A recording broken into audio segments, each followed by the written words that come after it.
Ayo and Ademi were a stunning couple, known for their beauty and grace. They had recently gotten married after a whirlwind romance that captivated everyone around them. Both of them had carved out successful careers. Ayo worked as a financial analyst at a prestigious firm, while Ademi was an ambitious fashion designer whose designs were gaining attention across the country. Their life together was fresh and nothing short of being blissful. Every morning, they left their luxurious apartments for their demanding jobs, leaving little room for relaxation. By the time they returned, they both would be so tired. House chores piled up, dishes sat untouched in the sink, laundry was left forgotten, and the neat, spotless home they both envisioned was slowly slipping into disorder. Ayo, who had grown up with a mother who managed the household with ease, began to notice the little messes, and his complaint, although was gentle, was often wrapped in love, began to echo through the house. "Ademi, my love," he will say, "I know you are tired, but the laundry is still inside the basket." Ayo will say softly, pulling her into her arms after dinner. He was always gentle, never raising his voice, but Ademi could feel the weight of his words. "I will get to it tomorrow," Ademi will said, only to come back home the next day, collapse into the couch from the relentless stress of her job. Ayo, though patient, began to feel the tension rise. One evening, after Ayo returned from work to find the apartment still in this way, Ademi finally signed and brought out a topic she had been thinking about for weeks. "Ayo," she began carefully, her voice gentle yet firm, "I think we should consider getting a maid to help out. It's too much for me to handle with work." Ayo frowned immediately, shaking his head. "We don't need anyone else in our space for now. We just got married, Ademi. This is our time to be together, alone, to enjoy our new life." "I know," she said, her voice soft and pleading, "but I'm exhausted. I want to keep things perfect for us, but I can't do it alone. I can't do it alone. Please, let's just try it. It will take the pressure off me, and we will still have time together." Ayo was resistant, his face hard with determination. "No, love, we need to work this out between ourselves. We don't need a stranger in our home." For weeks, the conversation came up again and again. Each time Ademi pleaded with him, explaining how difficult it was for her to juggle work and the household. Ayo still refused. But as time goes on, the messes grew, and so did the strain. Ademi felt like she was drowning in her own home, and the carefree days of their marriage were slipping away into stress. Finally, after yet another argument where Ayo found himself frustrated, watching his once cheerful wife become worn down, he relented. "All right," he said, "we can try it, but it's just for a while." Ademi, relieved, was lifted up, and she smiled, hugging him tightly. "Thank you, my love. Thank you. It will be fine, I promise." They hired a young woman named Chidima. Chidima was polite, quiet, and seemed to know exactly how to blend into the background while keeping the house spotless. Ademi immediately felt the weight lift from her shoulders. The house gleamed once again, and she no longer had to worry about chores after long days at work.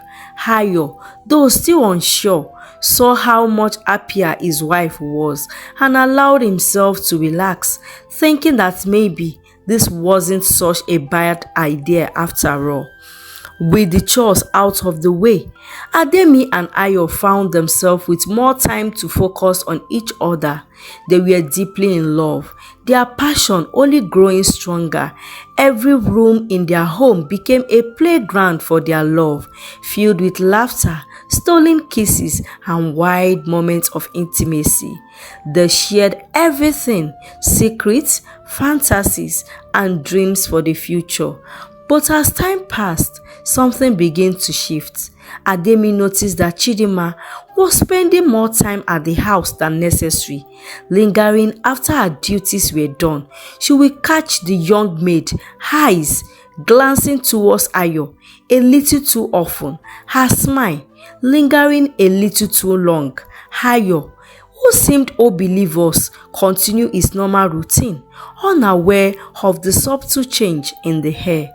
Ademi's instincts were sharp, and though there was no immediate cause for concern, she began to feel a quiet unease crept into her heart.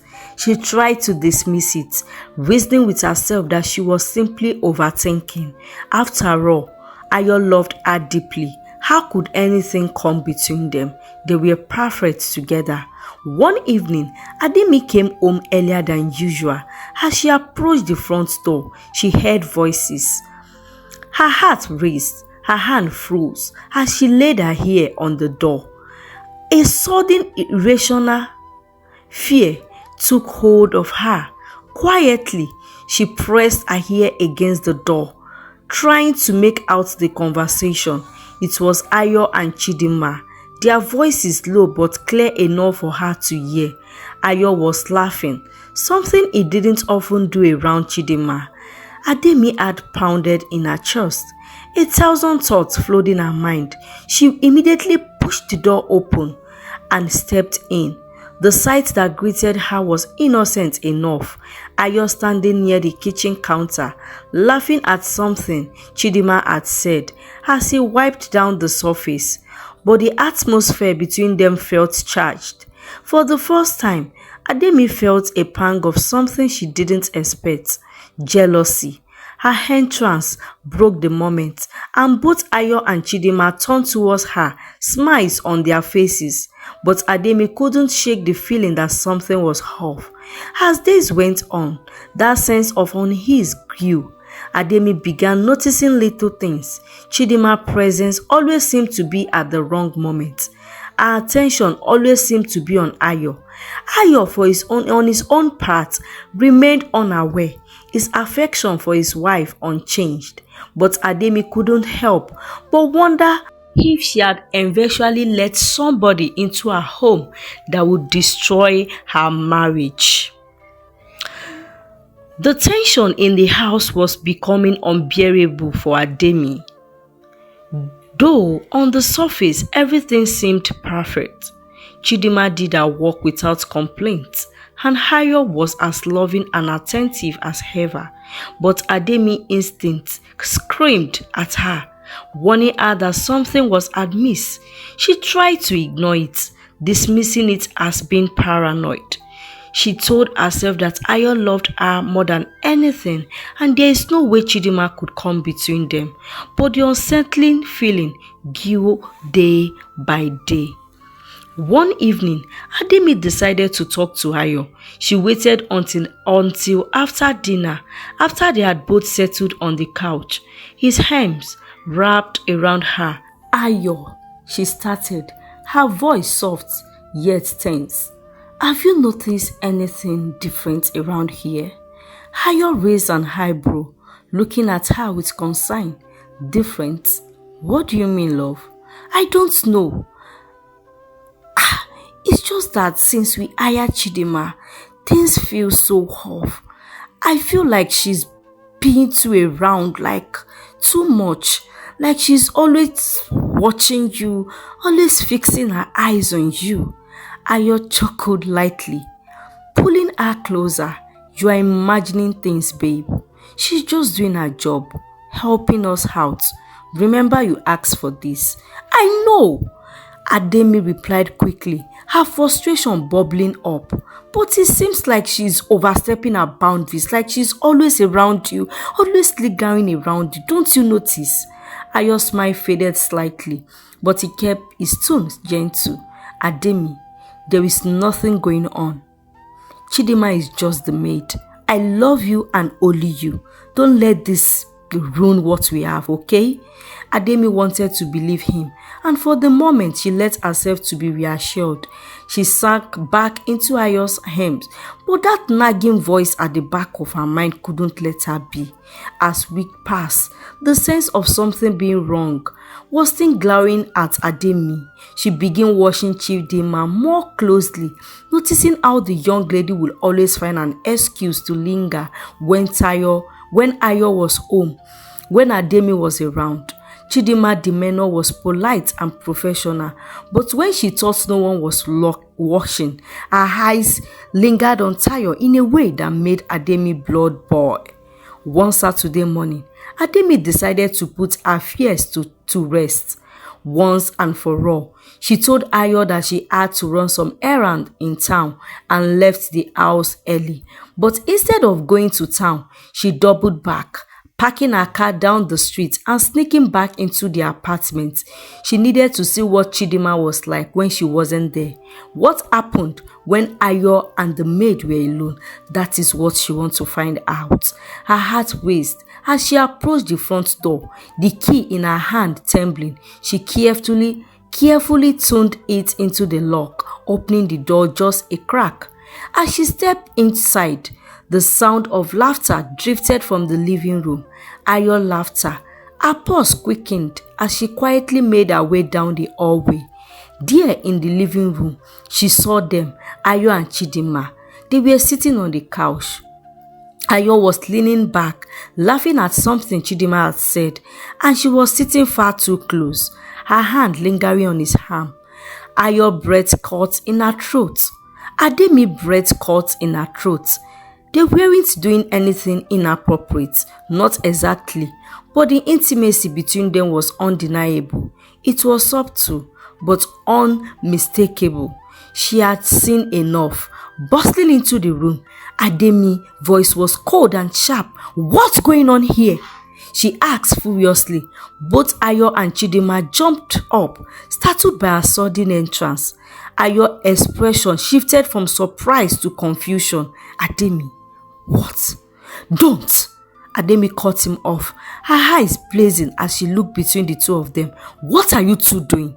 This is my home, our home, and you are sitting here acting like... What are you two doing?" Chidima quickly stood up, her face pale. "Madam, I swear I wasn't doing anything. I want you out of my house this minute," Ademi said coldly, pointing towards the door. "Now!" Ayo stood up, stepping towards Ademi, his voice calm but pleading. "Ademi, you are overreacting. There is nothing going on here. You are just letting jealousy get the best of you." But Ademi wasn't listening. She glowered at Chidima, who was already gathering her things in a rush, looking terrified. Once the door closed behind Chidima, the silence in the room was deafening. Ademi stood frozen, her mind swelling with emotion. Part of her wanted to believe Ayo, but nothing inappropriate had happened. That her jealousy had blown things out of proportion. But another part of her, deep inside, couldn't shake the feeling that something had almost happened or want to happen if she hadn't intervened. Ayo, still calm but clearly frustrated, stepped closer to her. "Ademi, you need to trust me. You really need to trust me. I love you and only you. You hired her to help with the housework, nothing else. Okay, she's gone now and I don't need this drama between us again." Ademi stared at him for a long moment, her heart aching. She wanted to trust him. She really did, but the seed of doubt has been planted. Few days after Chidima had left their home. "Ayo, we need to talk," Ademi said. Ayo looked up from his plate, his expression soft but guarded. He had sensed her unease, and though he had tried to give her space, he knew this moment was inevitable. Okay, love, he said gently. What's on your mind? Ademi took a deep breath, her fingers nervously twisting the edge of her napkin. I've been trying to let it go, to move past what happened with Chidima, but I can't shake this feeling. I need to know, Ayo, were you were you attracted to her? Did anything happen between you two? I just have this feeling that something isn't right. Ayo's face tightened, his jaw clenching slightly, but he kept his voice calm. Ademi, nothing happened. I've told you that already. I wasn't attracted to her.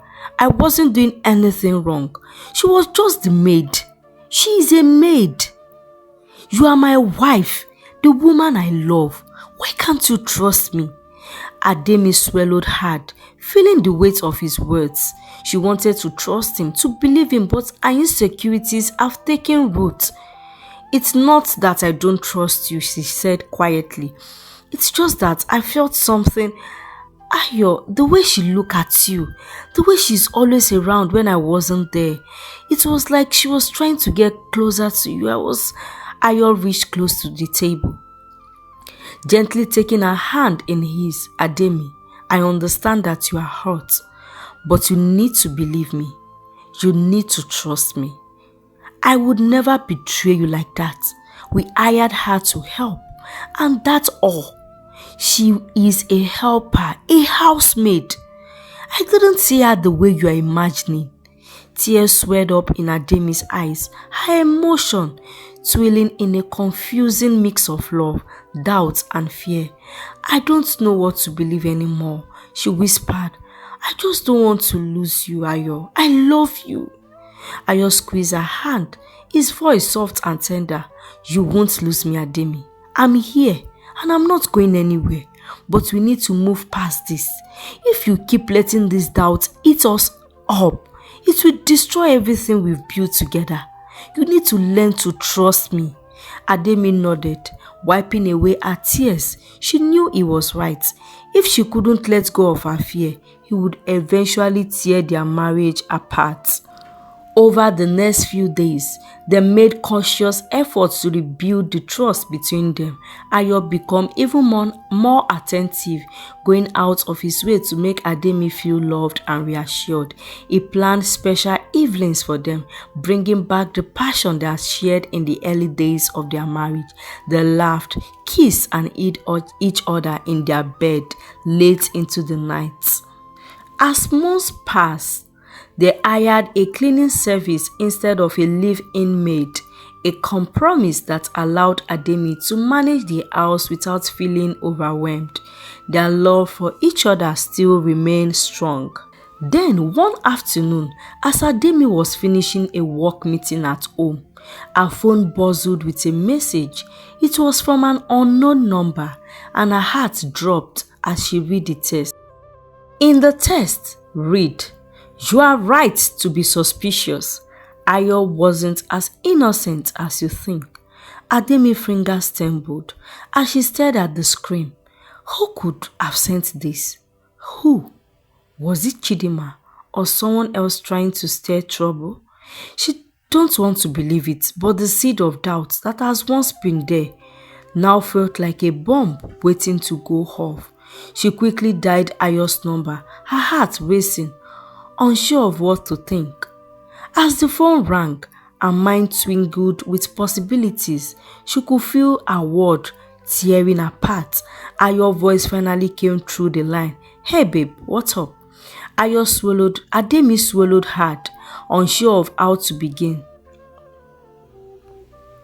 "I got a message from an unknown number. It said I was right to be suspicious, that you weren't as innocent as I think." There was a long silence on the other end. For a moment, Ademi wondered if the call had dropped. But then, Ayo's voice came through steady but tense. "What message? Who sent it?" "I don't know," Ademi replied, her voice cracking with the weight of uncertainty. "It's from a number I don't recognize. But Ayo, why would somebody say that? Why now?" Ayo signed heavily, but the sound of frustration evident in his breath. Ademi, this is someone trying to mess with us. You know how people can be. Once they see a happy couple, they will want to ruin it. There is nothing to this, I promise. But why send that message? Ademi pressed further, her anxiety growing. It's not just a random text, Ayo. Someone knew something enough to have said this.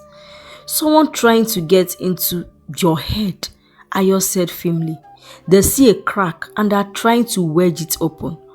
But nothing happened. Ademi, I swear to you, I've been nothing but faithful and honest with you. Ademi wanted to believe him, to let the world wash over her and calm her fears. But the nagging doubt that has lingered in her heart since the day Chidinma had stepped foot in their house was still there. Ademi, listen to me. Ayo's voice softened at the other head of the call. I love you and only you. Whatever this message is, it's just noise. Trust me. You can't let it get between us. We fought too hard for what we have today. Ademi closed her eyes, the emotion twirling inside of her. Love, doubts, fear. Okay, she finally said, her voice soft. But if this is true, what if there is something I don't know? Ayo paused, then spoke with a quiet firmness. If there is something, I will have told you. There is nothing, Ademi. We are in this together. Remember, that night as Ademi got home, as she laid in bed, Ademi stared at the ceiling, unable to sleep. The message, Ayo reassurance, the fear of what might be hidden, all of it tied up in her mind, refusing to let her rest. Suddenly, her phone buzzed on the nightstand. Her heart leaped into her throat as she grabbed it. It was another message from the same unknown number. You can ask him again, but he will keep denying. If you want the truth, you know where to find me. Ademi heart raised. As she read the words, her body going cold. She felt a chill sweep across her. You know where to find me? She reasoned. What did that mean? Did this person actually know her or Ayo? Was it Chidinma or someone else? Ademi's mind raced as she thought about all these possibilities. She couldn't keep this to herself any longer. She shook Ayo gently. He stared and turned to her, his eye blurry with sleep. Ademi, what's wrong? She handed the phone to him, her voice tight with anxiety. I got another message. You need to see this. Ayo sat up, looking at the screen as he read the message. His face darkened with frustration. This is ridiculous. Whosoever this is, they are trying to mess with your head, trust me. He tossed the phone aside, looking at Ademi with determination. We need to block this number and report it. This is harassment. Ademi bites her lower lips, unsure. But what if they are telling the truth, Ayo? What if there is something I don't know? What if there is some Ayo sighed deeply, rubbing his face with his hand? Ademi, I don't know how to convince you anymore than I already have. I love you. I've been honest with you. If I wasn't, why would I be here fighting for us? His voice cracked. If you can't trust me, then we are never going to make it. We are never going to make it. Because I don't understand. I've told you times without number that this person is just only trying to mess with your head. Just block the number. But that night, Ademi couldn't sleep. Her heart replayed the message over and over again. The next day, after Ayo had left for work, Ademi sat in the kitchen with her phone in her hands. She stared at the message again, contemplating on what move to take. Where do I find you? She tested back. Her finger hovered over the text button for a moment. Minutes passed. There was no response. But then late in the afternoon, her phone buzzed again.